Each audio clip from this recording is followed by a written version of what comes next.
It's 11 p.m. You're sitting in front of your computer screen, binge watching a tutorial on something that has absolutely nothing to do with your day job. Last month, it was photography. The month before that, coding in Python. Before that, you were deep down the rabbit hole of classical philosophy, music production, or a language you'll probably never even set foot in the country to speak. Your computer is packed with dozens of folders full of unfinished projects, and your browser has 30 tabs open from 5 completely different worlds. And in the dead of night, that same old question creeps back up to eat away at you. Why can't I just focus on one thing like everyone else? Society loves labels. People introduce themselves wrapped up neatly in a single noun. I'm a designer. I'm an accountant. I'm a lawyer. But when someone asks what you do, you freeze. You hesitate. Because your most honest answer isn't a title, it's an endless list. So they look at you and tell you to pick a lane, stop starting things you won't finish, and finally commit. But here's the truth nobody tells you. That restless curiosity you keep apologizing for, it's not a lack of discipline. From a behavioral psychology standpoint, it's actually the sign of an advanced mental framework, the mind of a polymath. Your scattered interests aren't the reason you're falling behind. Used correctly, they are an unfair advantage that can crush competitors stuck in a single, monotonous lane. Welcome back to Deep Shift. Today, we're breaking down the psychology of having multiple interests, the 3 unfair advantages you hold without even knowing it, and how to turn that distraction into your sharpest weapon in an unpredictable world. Let's dive in. First, let's call this pattern by its real name. Psychology calls it polymathy, the serious pursuit of multiple fields across a lifetime. If you think the greatest minds in history were people who locked themselves in a tiny room and did just one thing their whole lives, you've got it completely wrong. A groundbreaking study by researchers Robert and Michelle Root-Bernstein analyzing the biographies of Nobel Prize winners revealed a shocking truth. Nobel laureates were vastly more likely to have serious interests in art, music, crafts, or other outside fields compared to their average peers. They painted, they played the cello, they wrote poetry, they studied subjects that had zero connection to the work that won them their prize. Why is that? Why would learning photography make you better at business? Why would understanding music help a chemist figure out a nuclear reaction? This psychological mechanism is called transfer. The human brain isn't a filing cabinet divided into locked compartments. It's an ecosystem. When you dive into a new field, you aren't just memorizing dry facts. You're absorbing mental models and structural patterns. And when you bring a mental model from field A and apply it to a problem in field B, you create a solution that people who only know field B could never imagine. To them, it looks like a breakthrough. To you, it's just a familiar connection. On the flip side, look at the mindset of a pure specialist. Researcher Eric Dane coined a term worth remembering: cognitive entrenchment. When someone digs too deep into a single well, their mental map turns to stone. That depth makes them fast, but it strips away their flexibility. They reject new perspectives. They become prisoners of their own expertise.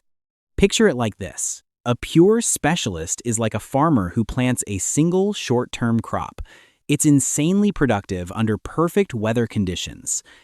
But the second an unexpected pest arrives, a shift in technology, an industry crisis, that entire field dies in one season. And you're a primeval forest. A bit messy, hard to classify, growing slower at the start. But a forest survives any weather, because no single disease can wipe out that much biodiversity all at once. I know what you're asking yourself right now. If having multiple interests is such a superpower, why do I still feel like I'm moving slower than everyone else? Why are my friends who picked a lane at 22 completely settled down while I'm still spinning my wheels? Take a deep breath. Behavioral psychology has a reality check made just for you. In 2022, a massive data analysis of over 6,000 world-class athletes flipped traditional advice on its head. The results showed that the best performers on the planet were not the kids who specialized early. They were the ones who went through a sampling period, They played multiple sports, tested out different skills, and progressed slower at the start compared to those who focused on just one thing. But early specialists quickly hit a plateau and burned out, while the samplers broke through, peaked higher, and stayed at the top the longest over the long haul. In other words, slow early progress isn't a sign of failure, it's the hallmark of people playing the long game.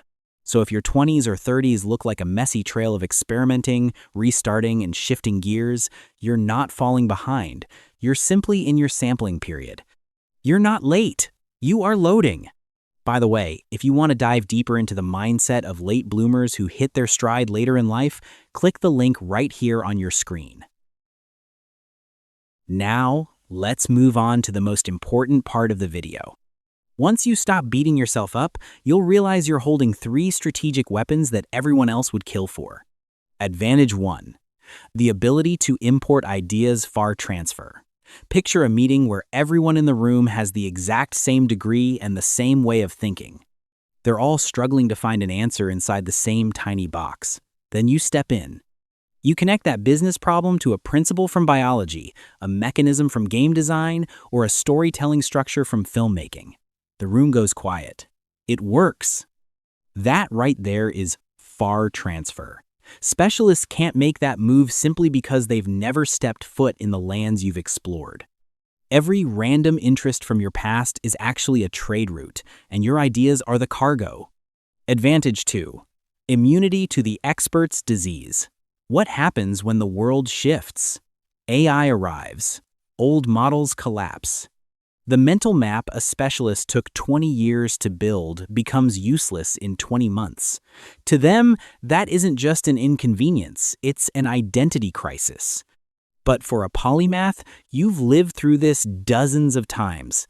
You're used to being the clueless beginner starting from scratch. You aren't afraid of those awkward first few weeks. That restlessness of yours is actually a workout. Building your adaptability, the single most valuable skill in an unpredictable world. Advantage 3. Owning the intersection. Let's do some simple math. Trying to become the best in the world, the top 1% in a single field, is nearly impossible. Millions of people are fighting over that broken bridge. But what if you're in the top 15% in writing, top 15% in understanding psychology, and top 15% in video editing? When you connect those 3 dots at an intersection, you instantly create a lane where you are unique. There are plenty of coders who can write code. But a coder who writes good code, understands UX design, and can speak in front of a crowd, they're worth 10 times more than an introverted coding genius stuck in a dark corner. Specialists fight over depth where the line stretches forever. Polymaths win through combination, where you're the only one standing at the starting line. However, every advantage comes with a bill, and we need to be dead honest about the dark side. The price of breadth is that society can't read you. The world runs on labels. When you don't fit on a business card, people get skeptical. But the deepest cut comes from within. When you measure your individual skills against a pure specialist, you always feel like you're losing. A full-time photographer shoots better than you. A full-time coder ships code faster than you. So you bitterly conclude, I'm just mediocre at everything. You completely forget about the one scoreboard where you win hands down, the scoreboard of combinations. So how do you turn scattered interests into a real empire? The answer is not amputating your curiosity to force yourself into a tight box. You need to apply these 3 transformation rules. Rule number 1. Finish things. We need a clear line between a true polymath and a useless collector of knowledge. The collector starts everything and finishes nothing. Buys the courses, buys the gear, watches the first 3 videos, and quits as soon as the initial excitement wears off. That's not being multi-talented, that's knowledge consumption wearing the costume of passion. Nobel laureates weren't tourists in their side fields. When they wrote music, they had compositions. When they painted, they held exhibitions. When they wrote, they published. Your practice. In whatever field you step into, stay long enough to build at least one finished product that exists outside your head, an article, a video, a product, a small project. You don't need absolute perfection, but you need real proof. Rule number 2, build bridges on purpose. Connections don't just happen on their own if you keep your mental compartments locked. Every time you learn a new principle in Field A, ask yourself one mandatory question. Where else can I apply this rule in my main work? Turn your brain into a bustling trade hub where ideas constantly swap cargo. Rule number 3, go deep in seasons. Being a polymath doesn't mean juggling 5 things at the exact same time every week. Do that and you'll drown in burnout. The polymath's secret weapon is rotation. Spend 3 to 6 months going deep into one area. Once it hits a solid milestone, put it on maintenance mode and pivot to the next interest. Depth pays you in the present. Rotation builds your wealth for the future. Ever since we were kids, society taught us that growing up means becoming a specialist in a single field, becoming a great lawyer, a top-tier accountant, or a brilliant programmer. But when you look back at the history of the most creative and impactful minds humanity has ever seen, you see the exact opposite. The minds that refused to close doors were the ones that changed the world. You were never born to be just a job title. You were born to be a unique combination. Next time someone asks what you do and you feel yourself hesitate, stand tall. You're not distracted. You're just growing a forest. Out of the 3 unfair advantages we just broke down, importing ideas, adaptability, or owning your unique intersection, which one do you recognize most in yourself? Drop a comment below and let me know. If this video helped lift that weight off your shoulders, hit that like button and share it with a friend who's also beating themselves up over having too many interests. And don't forget to subscribe to Deep Shift so we can keep decoding the complex matrices of the mind together. Thanks for being here. Catch you next time.